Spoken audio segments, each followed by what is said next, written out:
আজকে যাব ছোট মাসির বাড়িতে। আজকে মাসির বাড়িতে আছে গুরু পূর্ণিমার নারায়ণ পুজো, আর সন্ধেবেলা আছে শিবচর্চা।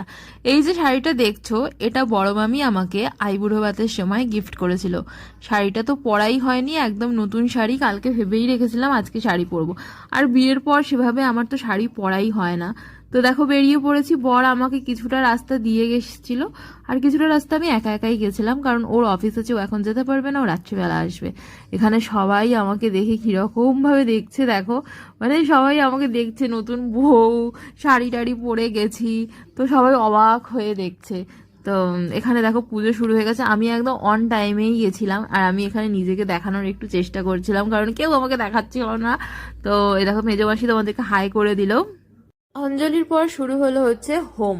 এটা হচ্ছে আমার বড় মাসি। হোমটা খুব ভালোভাবেই হয়েছে, আর এত ধোঁয়া ধোঁয়া হয়েছিল, মানে চোখ দিয়ে আমাদের টপ টপ করে জল পড়ছিল, আর এদিকে আমার গলা জ্বালা করছিল জানো হোমের এই ধোঁয়াতে। তো ঠাকুর তুমি পাপ দিও না, আমরা হাসাহাসি করছিলাম বলে।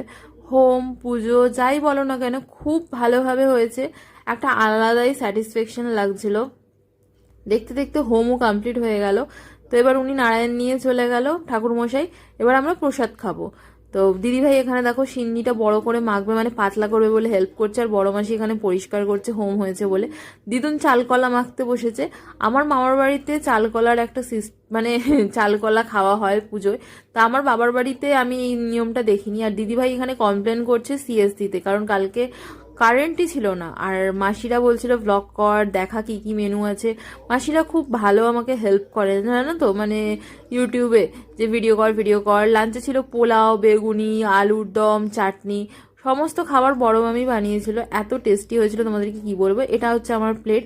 যদিও পোলাও এখান থেকে অনেক কমিয়ে দিয়েছিলাম, আমি কম খাওয়ার চেষ্টা করছি। বিকেল হতে না হতে শুরু হলো দেখো শিবচর্চা। দিনটা ছিল গুরু পূর্ণিমার দিন, আর মাসি যেহেতু গুরু হিসাবে শিব ঠাকুরের দীক্ষা নিয়েছে, তো সেই জন্য এই দিনকেই মাসি শিব চর্চা দিয়েছে। তো আমি এখানে বসে ওনাদের সাথে একটু গান করছিলাম। তারপর বোন বললো চলো একটু মেলা থেকে ঘুরে আসি। তো গেলাম, একটু মেলা থেকে ঘুরে এলাম, সেরকম কিছুই নিইনি।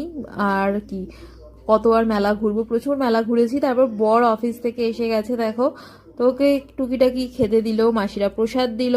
তারপর আমরা গল্প করছিলাম, দিদিভাই রাতের ডিনারের জন্য লুচি বেলছে, তিথি অফিস থেকে এসে গেছে, আমার বড় জামাইবাবু, মানে দাদাই বলি আমরা, দাদাও অফিস থেকে এসে গেছে।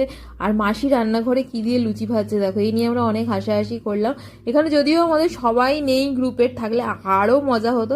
তারপর আর কি, যে মানুষ তাড়াতাড়ি ডিনার করে না তাকে ডিনার করিয়ে নিয়ে বাড়ি চলে এলাম। বাই।